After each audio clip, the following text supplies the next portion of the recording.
talking with Meredith Havlin, and this is my Foundations of Literacy group that you're talking to.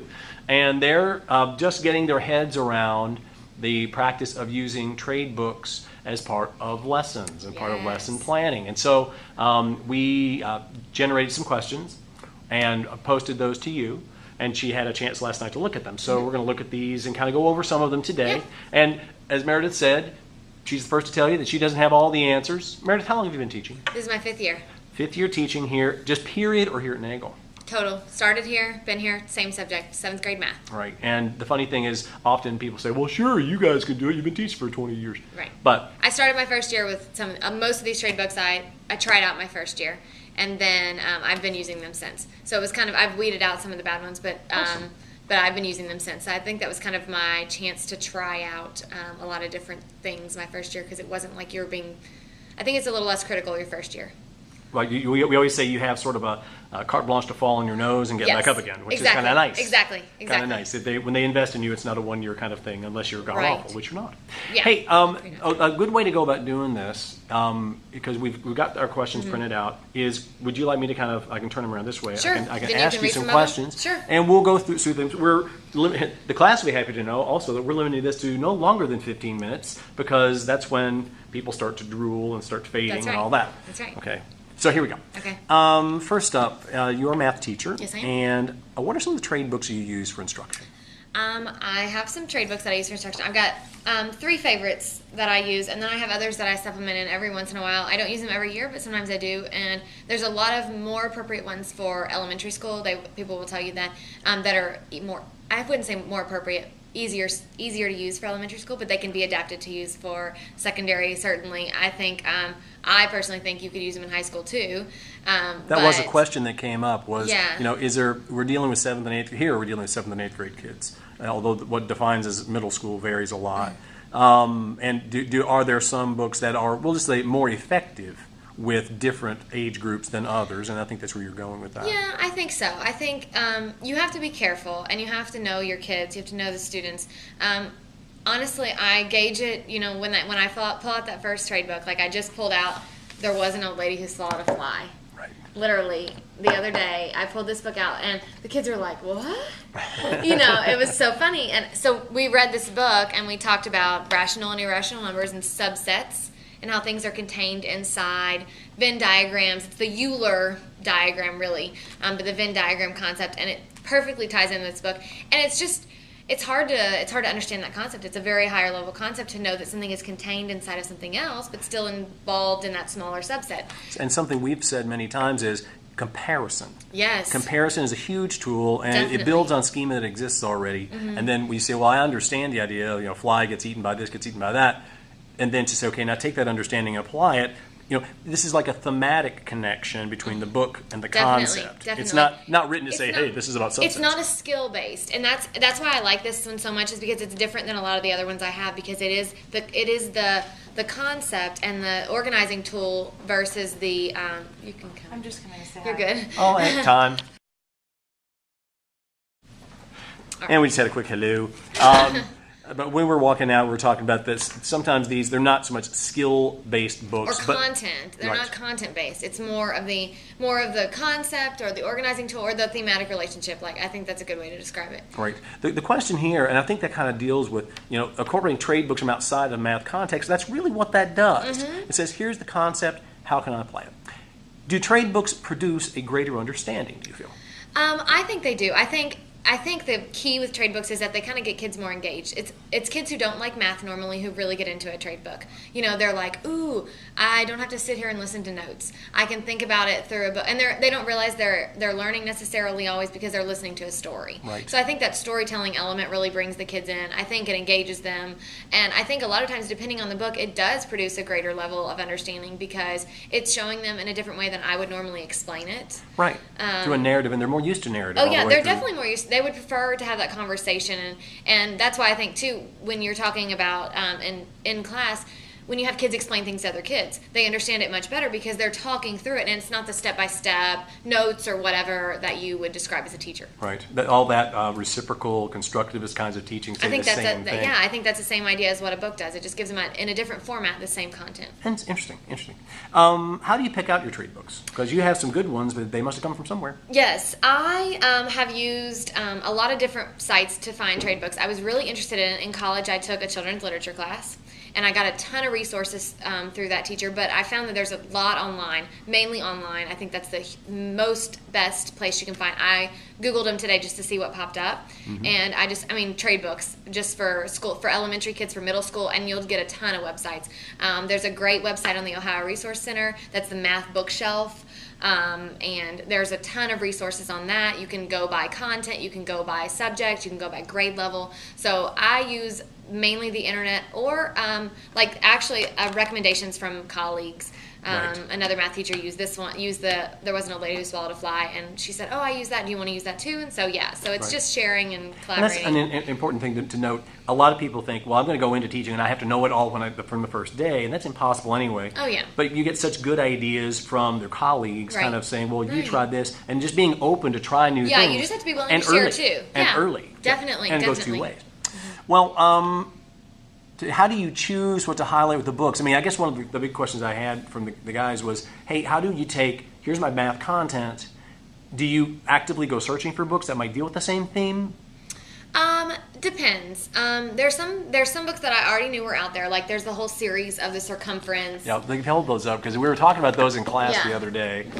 I've got all four of them. Okay, let's go through some of these. This one is This one is circumference and the sword and the stone. So this one sword and the cone. I'm sorry. This one talks about cones. Right. It talks about all the parts of the cone, and it goes through that whole investigation. They're all like sort of an investigative, like mystery type of thing. Right. They're very, very, very cool books. right. That's pretty cool too because it involves prediction when Oh, you think yeah. it's going to happen. And Yeah, all those yeah, things yeah. practical. And I use these a lot of times in enrichment types of situations where we have SOAR time, where we have our enrichment types of things. And the kids love to do investigations with these. Okay. There's circumference and the round table. So this one obviously deals with circles. This is the first one in the series, the first round table. Right.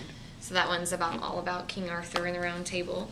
This one's circumference and the dragon of pi. So that one again is a circular investigation.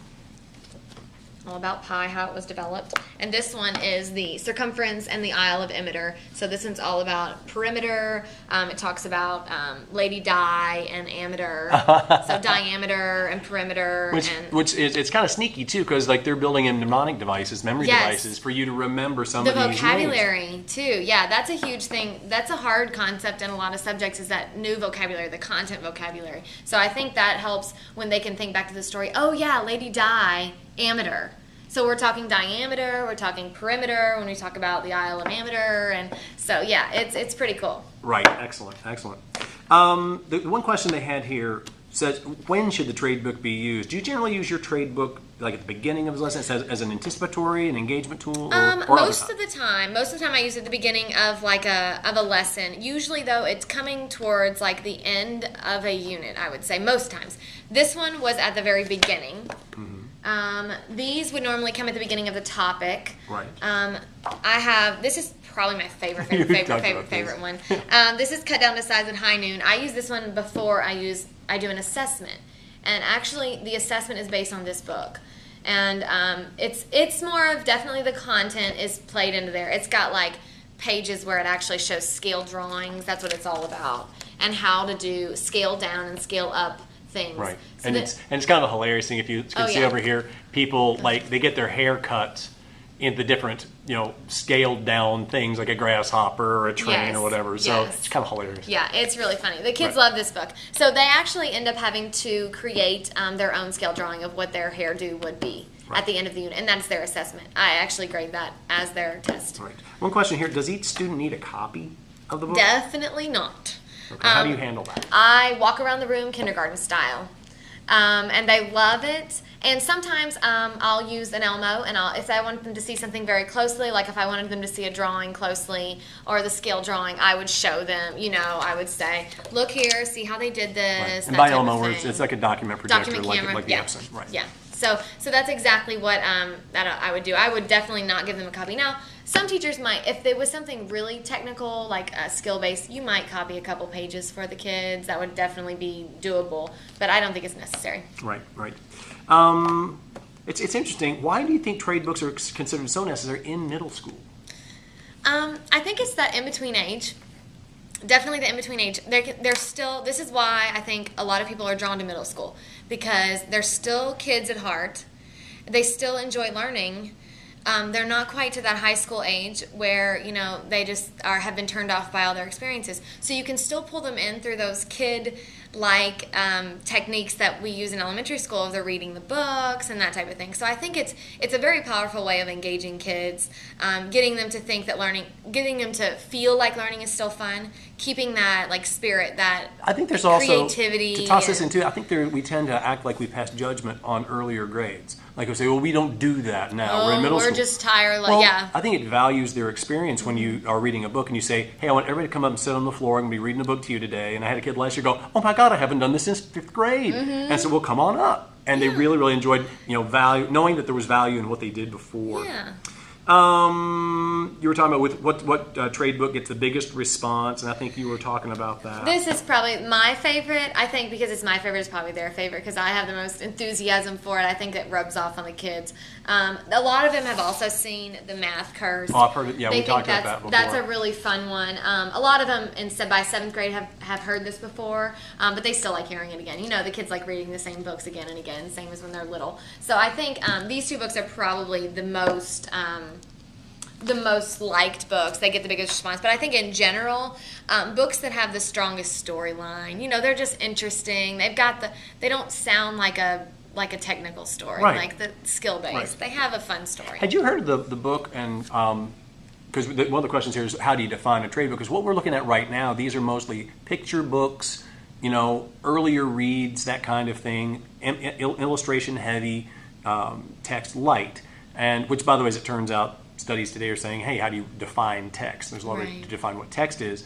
But there was a great book called Math Doesn't Suck. Yeah. And you're familiar with this? It was written by the girl who played Winnie in the Wonder Years years ago. She's become like a mathematician. Yeah. And she's got a couple of books out. I mean, would that qualify as trade book? I mean, anything that I would assume that you'd go buy off the shelf that you'd read for pleasure. I think it would. I think it would. I actually, and I have one here.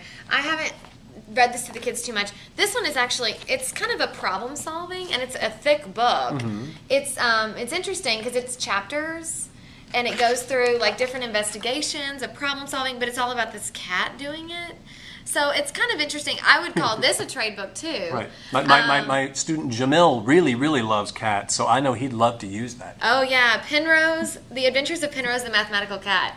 Loves cats. Okay, definitely recommend this one. Other things to talk. Oh yeah, and you mentioned the depth of that book. I mean, do you have to read the entire book, or do you read sections? Definitely sections. You can read sections of books, most definitely, or even just part, like a chapter. What's the one? I can't even. Oh, Number Devil. It's like a chapter book too. So I'll start off. Actually, I've done that before in the past. Another teacher actually did it. A science teacher decided he wanted to get in on the math action, so he incorporated Number Devil into the science class and read chapters of it weekly or bi-weekly. Which is where that kind of connection can come across the disciplines. The overlap is so productive. Definitely. One of the questions I was talking about, do you ever use lessons from the NCTM website? Yes. All the time. Okay. Great, highly recommended. They also have a series of books, of math literature, trade books, and of lesson books. And they're excellent. And a lot of those actually have ties to math literature in them. Awesome. There you go. So it's built in. Did you ever use audiobooks? I've never used an audiobook myself, but I think that would be very effective. The only problem I see is that because a lot of these books are shorter, they may not be available in audio. Right. One key thing, too, I think there's a misunderstanding sometimes when we say we're going to use trade books. It doesn't mean we're using trade books to the exclusion of everything else. Now, if I'm in a social studies class, I have a textbook, but it might help me feed into the textbook. Oh, yeah. In your math class here, as I understand it, though, a textbook is something that's kind of not quite the deal for you. I honestly haven't used a textbook. I used a textbook my first year because it was my first year, and I stopped using it like 3/4 of the way through the year because I just didn't enjoy it. I think it limited me. A lot of teachers feel like they have to go by that book. Now we have unit books. We use the connected math curriculum, which is a great problem-solving curriculum, but we don't have a book for every unit. We don't use it daily. We use it maybe, we don't have books for every unit. I can't even say how often we use it, just kind of interspersed throughout. So I have a wide array of supplemental materials, these books being some of them, right, just as teaching resources. Right. So. The key thing to get across here, too, is you teach, well, somebody asked me once, what do you teach? I said, kids. Kids. Yeah, but we teach curriculum. We don't teach the book. Right, definitely book is not. a tool to the curriculum. Definitely. It doesn't replace it. Definitely. I think we've seen a lot of these things already covered. Here. Do you worry that students will consider picture books to be baby stuff? I honestly have never heard that, like out loud. I'm sure kids think, oh, whatever, some here and there. But by the end of the book, I think they're like, I'd rather be spending my time listening to a book than... So I think by the end of the book, they're engaged. Hopefully they understand the material a little bit more, and I honestly wouldn't worry about it especially with middle schoolers, because like I said, I think they're enough kid-like to where they can really get into it a little bit. And it's not like you're teaching it, elementary information to an elementary, No. You're teaching a higher level. In Vygotsky's Zone of Proximal Development, we talk about just what's ahead, and using this as a link to push them to a broader way of thinking. Right. They're moving forward while dealing with something familiar. And I think it's kind of interesting, too, to tie a lot of the prior level or prior knowledge and prior concepts and familiarity, like using there was an old lady who swallowed a fly. Like, they're familiar with that story, but taking it to that next level. So it's like that application, Bloom's taxonomy, getting up higher level. Right. And it's all about, it doesn't have to be more complicated to get to higher level thinking. Do you know of any other methods that, and this will probably be our last question because it's already 3 o'clock, but do you know of other applications other disciplines might use in terms of trade books, or are you kind of an island unto yourself in using trade books? I haven't really talked to a lot of people about using trade books, but I know that other subjects definitely do, and I know there's a lot of resources out there. I've got a packet of information that has lots of resources in there, so definitely check that out. And again, searching online, sharing with colleagues, there's a ton of resources out there. You just have to find it. And it does take a little bit of time to sift through, but I think that's where you are learning things now that are helping you make good decisions about what a useful book is and what's not so useful. And when you get into your classroom, it'll become all that more obvious of what you're looking for. Right. And so you'll be able to zone in on really what you want. And I think it becomes very easy to find what you want if it's out there. Right. If you base it on your objective and you know what it is you're trying to teach, you can feed it. Or some of the other books, just to finish up, you had several other books here. Yeah, lots of books here. There's a lot of geometry ones because I think it's very visual spatial. We've got the greedy triangle, which is probably a more 5th, 6th grade level, but I still use it occasionally for kids for intervention if they need it. Right. Okay, the Librarian Who Measured the Earth, higher level book. Haven't used this one yet. I'm going to try to fit it in this year. Definitely measuring, tons of measuring, measured around the Earth. And it's a true story, by the way. It's an illustrated true story about it. He got it within like a couple of, 100 feet or something using. Yeah. Very Egyptian? Cool. I want to say Egyptian. It was Greek. Oh, Greek mathematician. Yeah. Okay.